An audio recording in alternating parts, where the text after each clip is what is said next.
자, 바로 다음 세 번째 기술 소개드리겠습니다. 다음 기술은 한국어 AI 언어 분석 관련 기술이고요. 저희 에트리에서는 엑소브레인이라고 부르고 있습니다. 한국전자통신연구원 임준호 박사님을 소개드립니다. 박수로 환영 부탁드립니다. 네, 안녕하세요. 방금 소개받은 한국전자통신연구원의 임준호이고요. 오늘 제가 소개드릴 내용은 엑소브레인 한국어 AI 기술에 대해 소개를 드리겠습니다. 우선 첫 번째로 저희 엑소브레인 과제에 대해서 한번 말씀을 드리면, 저희 과제는 사람이 사용하는 언어를 컴퓨터가 이해할 수 있게, 그리고 컴퓨터도 사용할 수 있게 가르치는 게 저희 엑소브레인 과제의 연구 목표이고요. 지금은 인공지능이 많은 사람들한테 큰 관심을 받고 있지만, 저희 과제는 2012년 인공지능 기술이 아직 곽광을 받기 이전에 국가 차원에서 인공지능에 대한 장기 대비가 필요하다라는 필요성이 제기가 됐고요. 그래서 2013년부터 국가에서는 최초로 10년짜리 장기 과제로 과제를 시작을 하였습니다. 그래서 첫 3년, 2013년부터 2017년까지는 이제 범용적인 원천 기술을 개발하고 그 기술 수준 검증을 위해서 장학 퀴즈에 출전을 해서 왕중왕전 우승자들과 대결해서 우승을 하였고요.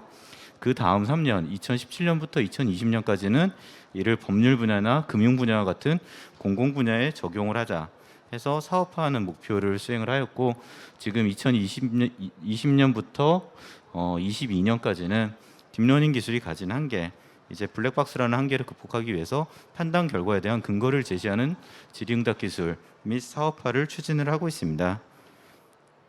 저희가 과제에서 목표로 하는 내용은 실제 어떤 변호사나 변리사와 같은 각자의 전문 분야의 전문가가 있을 때, 그 사람이 모르는 내용을 질문했을 때 답변을 제시해주는 인공지능 소프트웨어 개발을 목표로 합니다. 예를 들어서 국회의원 총선거 후 최초로 의장과 부의장을 선거할 때 누가 의장의 직무를 대행하나요? 하면 국회법에 해당 내용이 있습니다. 최다선 의원이 하고, 최다선 의원이 복수명일 때는 연장자손으로 한다 라고 법에 나와 있는 내용을 찾아서 사람한테 제시를 해주게 됩니다.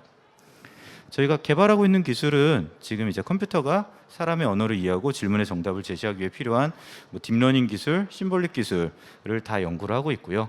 저희 기술을 크게 카테고리를 나눠서 말씀을 드리면 4가지 카테고리로 말씀을 드릴 수가 있어요. 첫 번째는 자연어 분석이라고 해서 사람이 언어를 이해하는 방식을 모사해서 컴퓨터한테 언어를 가르치는 기술. 두 번째는 버트나 GPT-3와 같은 것들, 즉 언어 모델 기술인데요. 이거는 한마디로 정의하자면 딥러닝을 이용해서 언어의 문맥을 이해하는 기술이라고 말씀드릴 수 있습니다. 세 번째는 이제 2개의 문장이 주어졌을 때 두 문장이 같은 의미인지 다른 의미인지 하는 것들을 찾는 것이 이제 뉴럴 문장 이해 기술이 되겠고요. 그리고 마지막 4번째는 이제 사용자가 모르는 내용을 질문했을 때 그 답변을 제시하는 질의응답 기술이 4번째 기술이 되겠습니다. 그래서 제가 오늘 말씀드릴 기술의 카테고리는 첫 번째는 언어 분석 기술이 되겠고요. 두 번째 이제 언어 모델 및 응용 기술에 앞에서 말씀드린 이제 뉴럴 문장 이해 기술이 같이 포함이 되고, 마지막 순서에는 이제 심층 질의응답 기술에 대해 소개를 드리겠습니다. 우선 한국어 언어 분석 기술과 같은 경우에는 저희가 우선 기술의 축을 크게 나누기 위해서 축을 2가지를 정의를 하였어요. 하나의 축은 이제 그래뉴얼리티라고 해서 단어 단위 이해냐, 문장 단위 이해냐, 문장과 문장 사이 관계에 대한 이해냐, 아니면 또 다른 축은 이해하는 깊이입니다. 신택틱한 레벨이냐, 세만틱한 레벨이냐. 그래서 어휘에 대한 신텍스는 형태소 분석, 어휘에 대한 세만틱은 개체명 인식이나 엔터티 정교화 혹은 어휘의미 분석, 문장에 대한 신텍스는 구문 분석, 문장에 대한 의미는 의미역 인식, 문장과 문장 사이 관계를 위해서 상호 참조 해결 또는 생략어 복원 네 기술을 정의를 하였고요. 각 기술에 대한 그 구성은 다음과 같습니다. 기본적으로 문장 분리가 들어가고 형태소 분석이라는 걸 하고 난 다음에 동의미, 어휘의미 분석 혹은 개체명 인식 및 엔터티 정교화, 구문 분석을 하고 마지막에 의미역 인식을 수행하게 되고요. 지금 전체적으로 보시는 예제는 다음과 같습니다. 소피스트란 그리스어로 지혜로운 자 또는 지혜를 만들어내는 사람이라는 뜻이다 라고 하면, 형태소 분석에서는 소피스트는 명사다 라는 조사다와 같은 것들을 찾고요. 말한다가 있으면은 말하, 니은다를 구분하는 게, 원형을 찾아내 주는 게 형태소 분석입니다. 개체명 인식은 소피스트가 이제 직업이다, 그리스어나 이런 것들은 언어다와 같은, 지금 뭐 이제 영화명이나 뭐 가수의 공명과 같이 매일매일 새로 나오는 개체명들을 인식해 주는 게 개체명 인식 기술이 되겠고요. 그리고 이제 백범이나 김구나 이렇게 서로 다른 동일 대상에 대한 다양한 표현들이 있을 때 그걸 이제 동일한 엔터티를 가리킨다라고 해서 엔터티를 하나로 통일시켜 주는 게 엔터티 정규화. 그리고 이제 자라고 하는 단어가 있으면 사람은 길이를 재는 자 혹은 다른 사람을 가리키는 자 두세 가지 의미를 생각을 하지만 사전상에는 18가지 이상의 뜻이 있고 그중에 18번째 뜻이다라는 걸 찾아주는 게 동의어 및 다이어 분석.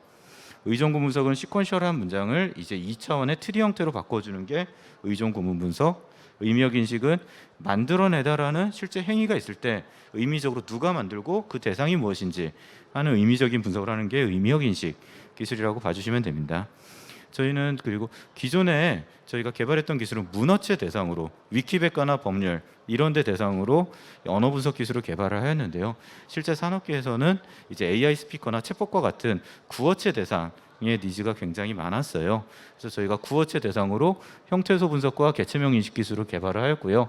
기존에 있었던 기술들 대비 약 40% 이상의 오류 감소율이 있었는데 개체명 인식은 공개된 오픈 소스가 없고 형태소 분석과 같은 경우는 오픈 소스와 비교를 했을 때 약 10% 정도의 절대 성능 차이가 있었다라는 점을 말씀을 드립니다. 네, 저희가 개발했던 언어 분석 기술은 최근 5년 동안에 약 34건에 21억 원 이상. 그래서 여러분들이 아시는 많은 대기업에도 같이 이 기술이 적용이 됐었고요. 연구용으로 오픈 API를 공개했을 때 약 4년 동안에 5천만 건 이상이 같이 사용이 되었습니다. 그리고 저희 개발한 기술은 실제 TTA나 뭐 ISO, IT 등에 같이 표준화를 해서 표준에 기반한 언어 분석 기술이라고 말씀드릴 수 있습니다. 두 번째로는 딥러닝 언어 모델 기술에 대해 말씀드리겠습니다. 언어 모델 및 응용 기술이고요. 기존에 버트나 GPT와 같은 것들이 나오면서 한 번에 패러다임 변화가 있었어요.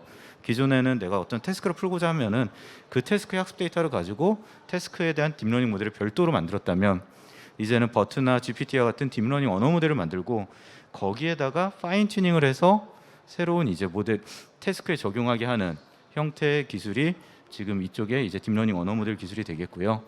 여기에는 저희가 지금 개발했던 지금 공개했던 모델 이후에 개발한 좀 더 성능이 개선된 모델이 같이 포함되어 있고요. 형태수 단위 모델이나 라지 모델들에 대한 언어 모델을 포함하고 있고 응용 기술로 기계 독해 기술 혹은 그리고 문장 간 유사도 인식 기술이 앞에서 말씀드린 뉴럴 문장 이해 기술 그리고 이제 텍스트 분류 기술이 같이 포함되어 있습니다. 그래서 저희 코버트 언어 모델은 저희가 이거는 지금 현재 기술 이전 버전이 아닌 공개했던 버전에 대한 내용인데요. 2년 전에 이제 데이터 약 15년 분량의 뉴스 데이터를 가지고 코버트 언어 모델을 형태소 분석을 하고 그 위에 버트를 학습하는 형태로 해서 좀 우수한 버트 모델을 학습을 했었습니다. 그리고 이거를 약 22만 개 이상의 질문과 단락, 쌍에 대해서 어디가 정답인지 하는 데이터를 학습을 했습니다. 그게 여기에 있는 기계 독해 기술이고요. 공개되어 있는 다른 기술들 대비 차이점은 단답형, 특정 개체만 찾는 게 아니라 서술형 정답, 특정 문장이나 구나 절이 답이 되는 경우도 같이 정답을 찾을 수 있는 게 여기 기계 독해 기술이라고 봐주시면 됩니다. 그리고 뉴럴 문장 이해 기술은 이 기술의 특징이 일반적인 경우는 잘 하는데 무언가를 샀다 안 샀다 이렇게 한 끗 차이에 따라서 의미가 확 달라지는 경우를 잘 해결하지 못하는 게 이쪽 기술의 특징이었어요.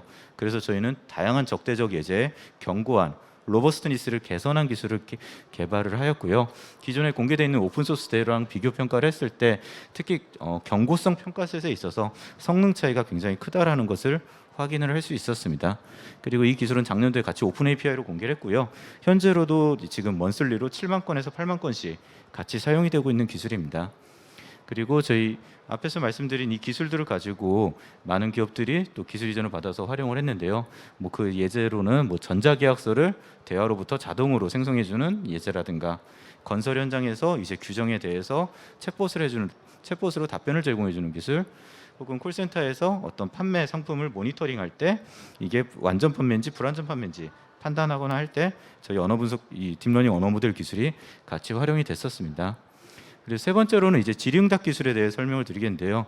이건 사용자가 모르는 내용을 물어봤을 때 답변을 해주는데 보통 사람들이 궁금해하는 내용이 위키백과나 이런 백과사전은 아니고 제일 많이 궁금해하는 건 연예 기사나 스포츠 뭐 이런 쪽들일 거예요.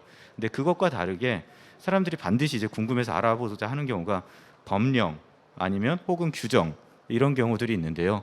예를 들어서 지금 보시는 건 에트리에 있는 규정 정보 시스템입니다. 여기에 저희가 전문가라고 입력을 하게 되면 저는 전문가 초빙 활용 기준을 찾고 싶은데 검색 결과에는 제일 마지막 페이지에 나와요. 그게 그러면 마지막 페이지까지 찾아서 그 문서를 다운받아서 사람이 문서를 열고 원하는 내용이 어디 있나 찾아봐야 되는데 저희 이 질의응답 기술을 이용을 하게 되면 예를 들어 국내 전문가 중 임원급의 자문료를 하면 그 원규 문서들을 다 컴퓨터가 읽고 어디에 답이 있다라고 하는 청탁금지법 안에 표에서 30만 원이다. 표 안에서 답을 찾아서 사용자한테 제시를 해주게 됩니다. 그래서 좀 더 빠르고 효율적으로 이 정보들을 확인할 수 있게 되는 형태로 봐주시면 되고요.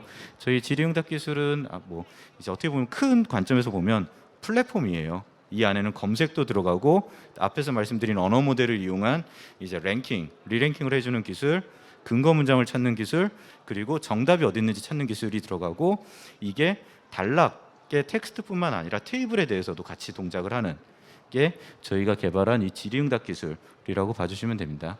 그래서 저희가 개발한 질의응답 기술이 법률 분야에 대해서 개발된 기술은 국회 도서관에도 같이 적용이 됐었고요. 국가과학기술연구회 그리고 공정거래위원회에 저희 개발 기술이 각각의 이 사이트들에 같이 적용이 됐었습니다. 그리고 마지막으로는 지금 한글과 컴퓨터에서 방금 앞에서 말씀드린 규정 대상 질의응답 기술에 챗봇을 연결해가지고 규정봇이라는 이름으로 현재 사내 실증 서비스를 하면서 사내 이제 규정을 알려주거나 이걸 타 기관에 같이 사업화하기 위해서 지금 같이 노력을 하고 있습니다. 네, 이상으로 엑소브레인 한국어 AI 기술에 대한 발표를 마치도록 하겠습니다. 감사합니다. 네, 임 박사님 항상 친절하신 발표 감사드립니다.